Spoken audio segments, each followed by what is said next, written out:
So after we go through all these weapons, we're going to hop into the Vision. Now, it's up to you whether you go down the Vision. You can get any other module and run alongside me. I'll show you how to learn it. I'll give you the basics of how to go about it. But if you want to learn the Vision, you can stick with me. The reason I've picked that aircraft, because in my opinion, it's actually difficult. They're old systems, but they're quite complex. I don't want to put you down the road of getting an aircraft that you don't want to get. But I just want to show off how this method works of learning all these basic stuff first, and then I'll show you how I reduce down such complex and large modules into easily bite-sized things. So the previous one we looked at missiles. We're going to go for something that's kind of in between. So we're going to mix it up a bit and go for missiles, but also something that requires lasers. Rockets come in two flavors. There's guided and unguided. Now, later on we're going to get into CCIP and CCRP, which are other methods of deploying. They're not other methods. They can be used in conjunction to deploy weapons. That's another layer. So we're gonna get into that a little bit later and hopefully put it all together so it makes sense.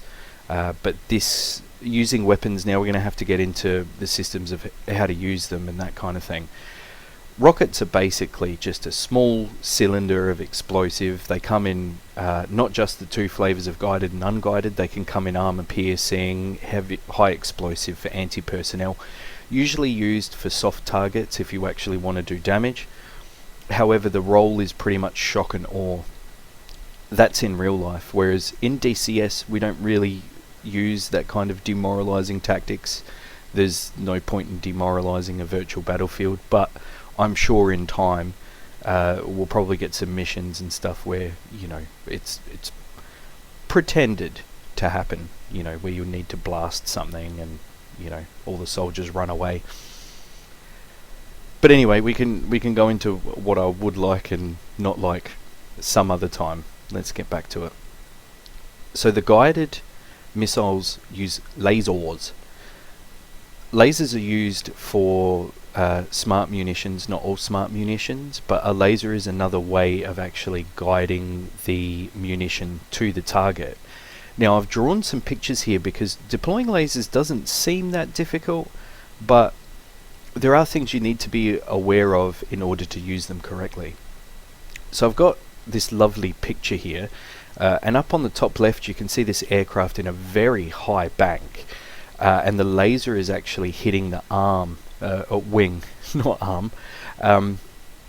So it's not actually going to the target. Lasers are a line of sight, so you'll usually get something, say for instance in the A10 you'll have a little M that pops up to say masked, which means that some part of your aircraft is in the way of the laser's beam. Now, it might seem pretty ridiculous, but it does actually happen quite often, especially in situations where you're trying to keep a low altitude. You don't want to go too high, or you need to stay out of the way of something, but you've got yourself in an orbit, so your left wing is always down. So these situations do arise. You need to be aware that the laser is not always going to be on target. Now I've also drawn a picture with pod or targeting system up on the top right, and it's beaming down on an APC.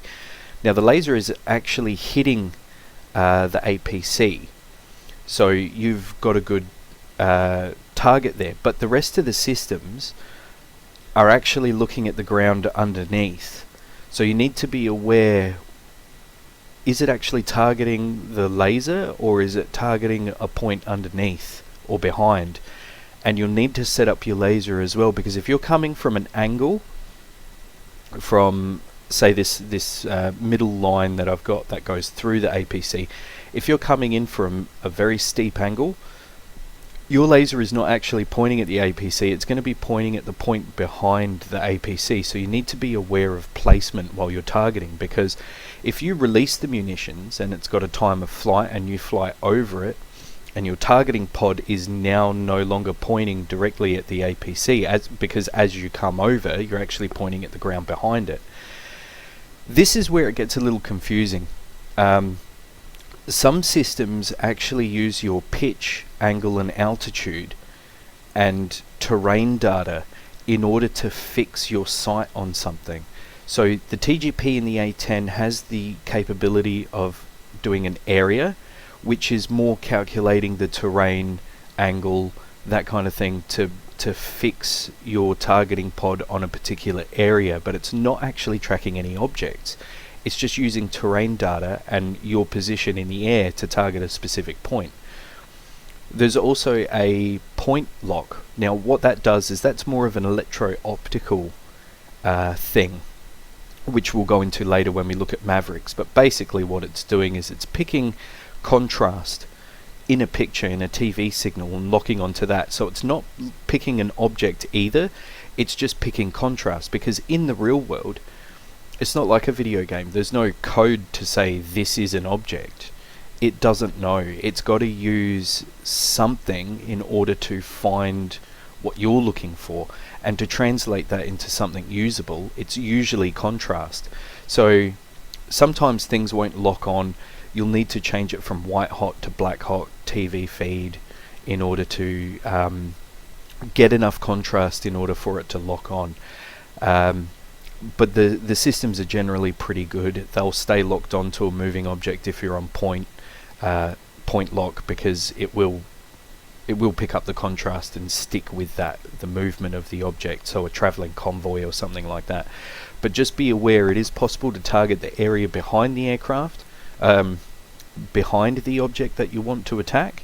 So sometimes it's probably best to make an assessment of where you want the laser to drop and maybe aim for the bottom of the APC. So say for instance this laser we've got at the bottom, because the point is locked, not on point lock but area lock or whatever, because the laser is going to be pointed at the bottom of the APC, no matter which angle you come from, it's still pointing at the ground underneath the object, which means that the laser is going to return, and the missile or whatever you're using will be able to see the laser and track it in.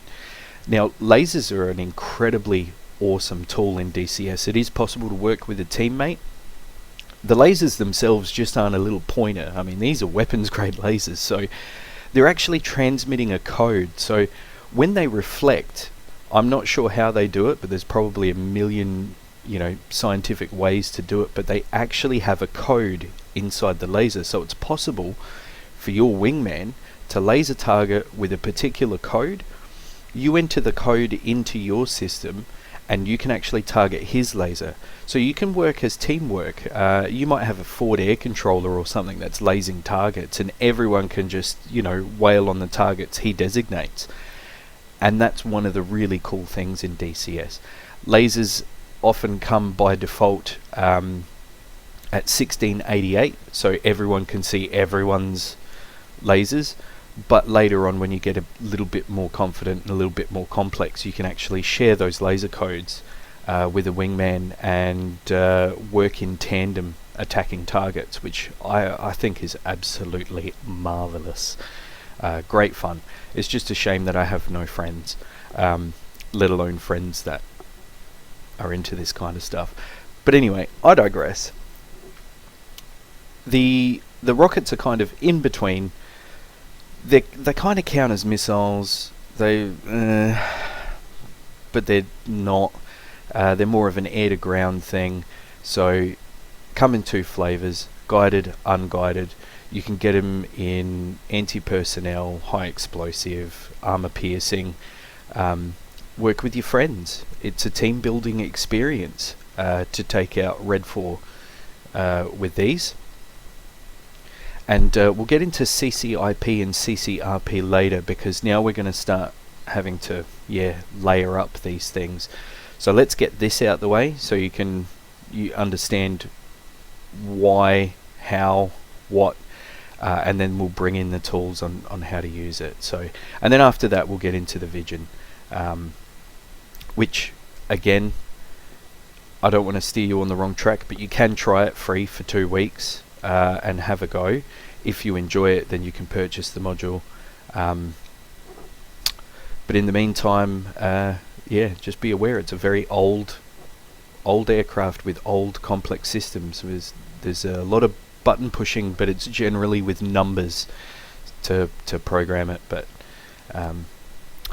anyway, I shouldn't be putting that in this episode because it's unrelated and I want to keep it simple. But thanks for watching.